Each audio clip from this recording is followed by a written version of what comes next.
The story begins on a cold Christmas season, inside a quiet family home. Trevor Bingley, a soft-spoken and slightly awkward man, is spending what should be a happy holiday moment with his ex-wife Jez and their daughter Maddie.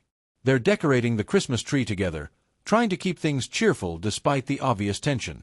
Maddie is excited, eager to place the star on top of the tree like she always does. But Trevor hesitates, clearly feeling like an outsider in what used to be his own family. The moment is small, but it shows everything. Trevor is trying to stay relevant in his daughter's life while slowly being pushed aside. Not long after, Trevor steps outside to take a phone call. The cold air matches the sinking feeling in his chest as Jez drops unexpected news. She and Maddie won't be spending Christmas with him after all. Instead, they're flying off to Barbados with Jez's new wealthy boyfriend. The blow hits hard. Trevor tries to hide his disappointment, but it gets worse when Jez casually mentions that her boyfriend has even offered to pay for Maddie's expensive university fees in Paris. Something Trevor himself could never afford. Left alone, Trevor records an emotional voice message for his daughter, struggling to express how much he'll miss her. It's clear he feels like he's being replaced, not just as a husband, but as a father. In school, where Trevor works as the school caretaker. The building is buzzing with activity as teachers prepare for the annual Christmas nativity play. Trevor runs around fixing lights, moving chairs, fetching props, clearly underappreciated but essential. During the chaos, Trevor learns two painful truths at once. First, the school has decided to let him go. After months of service, today is officially his last day. The farewell is polite but cold, leaving Trevor with no job, no plans, and no idea what comes next. But before he can even process that, the teachers proudly announce their latest idea. This year's nativity will feature a real baby as baby Jesus. That decision changes everything. The baby appears. As the play begins, everything seems normal, until Trevor notices something strange. A baby has been dropped off at the school's back entrance. No parent in sight. No explanation. Assuming this must be the promised baby Jesus, Trevor places the infant into the manger just as the performance starts.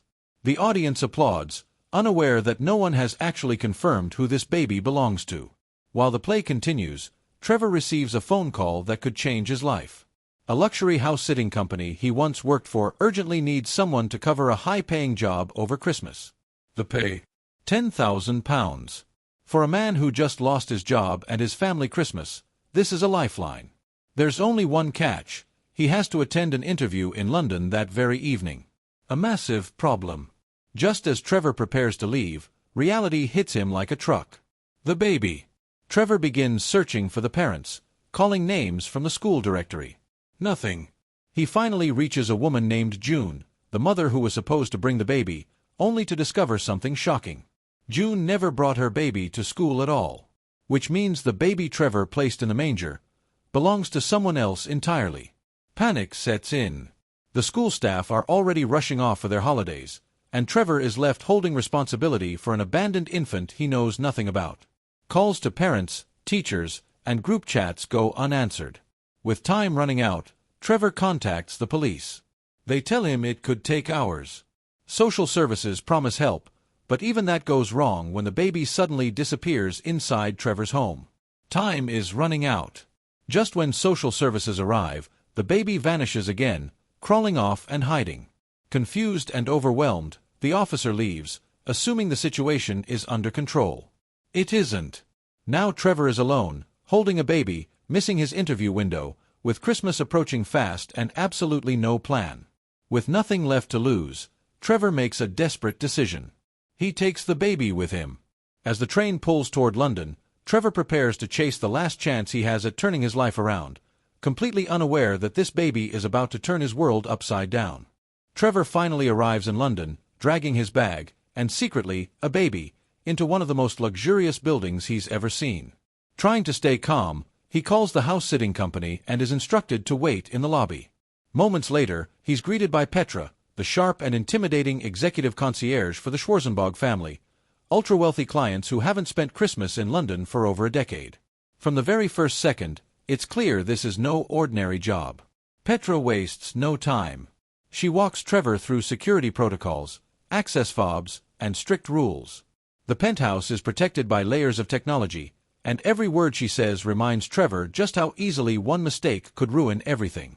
As they step inside, Trevor is overwhelmed. The apartment is enormous. Multiple living spaces, a cinema room, spa facilities, yoga studios, wine cellars, and rooms he doesn't even know how to pronounce. Petra emphasizes one rule above all others: no unauthorized guests. Ever. Trevor nervously agrees, doing his best to hide the fact that he's already broken that rule. When Trevor finally asks when he'll hear back about the job, Petra casually drops the bombshell: he already has it. The job technically started 15 minutes ago. Before leaving for her long-awaited vacation, Petra hands Trevor the keys, the Wi-Fi password, and one final warning.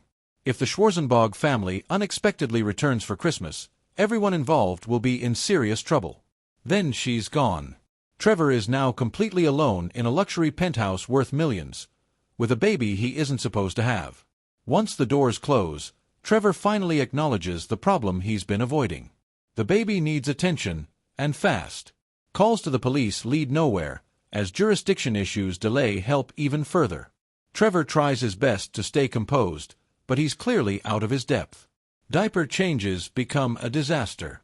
Feeding turns into trial and error. The penthouse's ultra-modern bathroom systems only make things worse. Still, beneath the chaos, something unexpected begins to happen. Trevor starts to bond with the baby. He talks to her, comforts her, and even reminisces about his own daughter, Maddie, remembering how quickly time slipped away when she was little. Just when Trevor thinks help is finally coming, social services call back with bad news.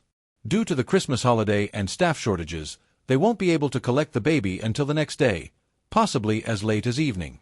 That means Trevor is officially stuck babysitting overnight. With no other option, he prepares the penthouse for the baby's stay. He improvises a sleeping space, sings lullabies, and tries to baby-proof a home that was never meant for children. Despite his efforts, sleep is short-lived. The baby cries. Alarms go off. High-tech systems activate at the worst possible moments.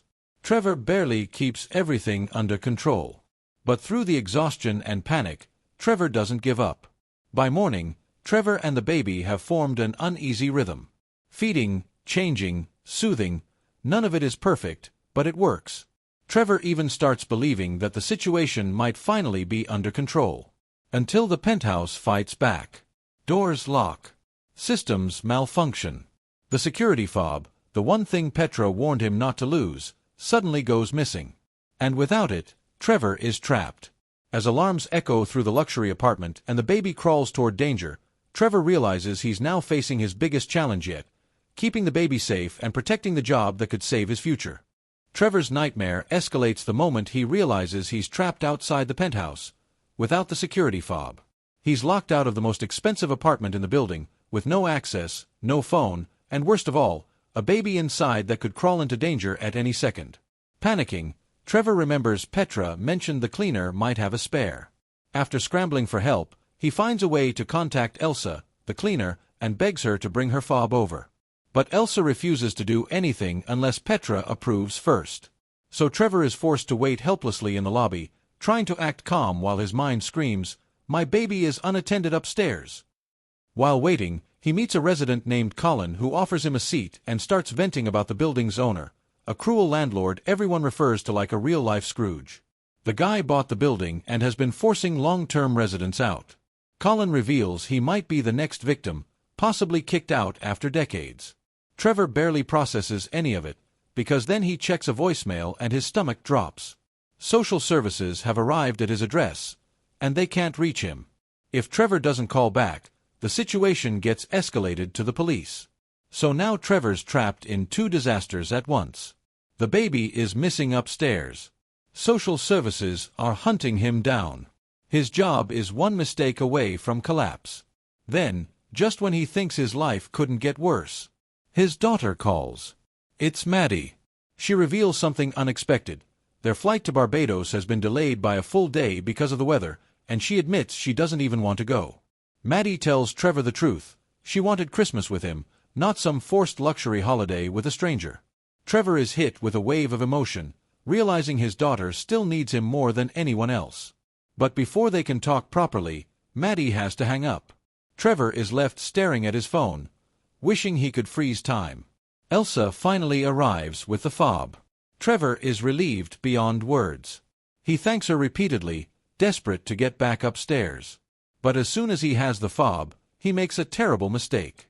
He accidentally leaves Elsa behind, and she becomes furious, storming off with the kind of anger that says, "You just made an enemy." Trevor runs back upstairs, calling out for the baby. He searches the penthouse room by room, heart racing, expecting the worst. Until finally, he finds the baby safe.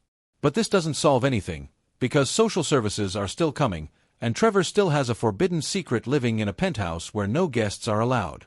That night, something unexpected happens. Two strangers appear in the apartment.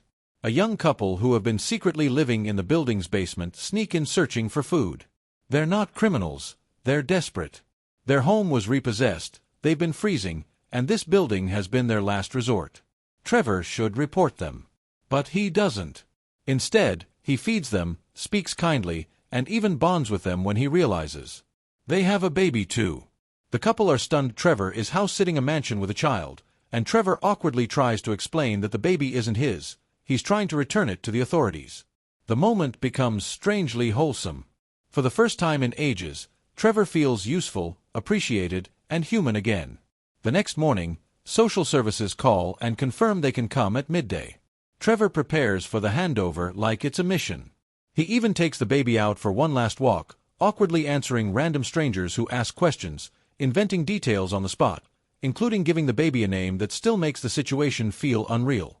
Then finally, social services arrive. Trevor hands the baby over, signs the paperwork, and watches the tiny child leave. It should feel like relief. But instead, Trevor feels strangely empty. He even asks what will happen to the baby, but is reminded it's confidential. He's told bluntly, "It's not your baby." And that's that. Or so he thinks. The homeless couple returns, grateful, excited, and emotional. Trevor proudly tells them their baby is safe. He fed him, changed him, kept him happy. But then they drop a bombshell. That baby Trevor handed to social services wasn't their baby. Trevor freezes. Because it clicks instantly. He gave social services the wrong child. Which means the real abandoned baby is still somewhere upstairs. And the couple's baby is now in government care. Trevor rushes into full panic mode, trying to fix the situation.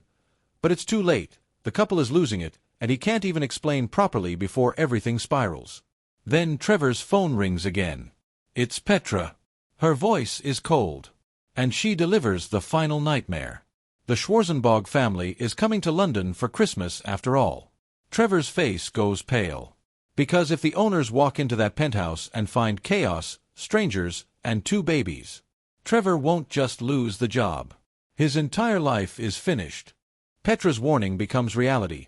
The mysterious black box, the Schwarzenbog's arrival plan, is coming, meaning the owners could return at any moment. Petra says she's found a solution. She tracked down Janet, the real housekeeper, and Janet is supposedly on the way to take control. Trevor is told to stay put until Janet arrives, and then he'll be dismissed and sent home, but still paid in full. For a second, Trevor thinks the nightmare is ending. Then Janet calls. And instantly, everything gets worse. Janet admits she lied to Petra about her location. She's not nearby at all. She's in Scotland, stuck with travel chaos and can't make it in time. Instead of coming, she sends Trevor a simple plan. She tells him there's a credit card hidden in a housekeeper's office, and she prints out a massive list of luxury groceries Trevor must buy immediately. So now, Trevor, the stressed caretaker turned accidental babysitter, has been promoted into something even more insane. He has to prepare a billionaire-level Christmas feast.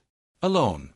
Trevor runs through high-end stores trying to find items he can barely pronounce, buying outrageously expensive champagne, gourmet chocolates, and bizarre specialty food, including an infamous spreadable sausage made from truffle and liver. And while he's doing all this, the real crisis is still alive. Because there is still a missing baby case open. Police are scanning the city. Social services are overwhelmed.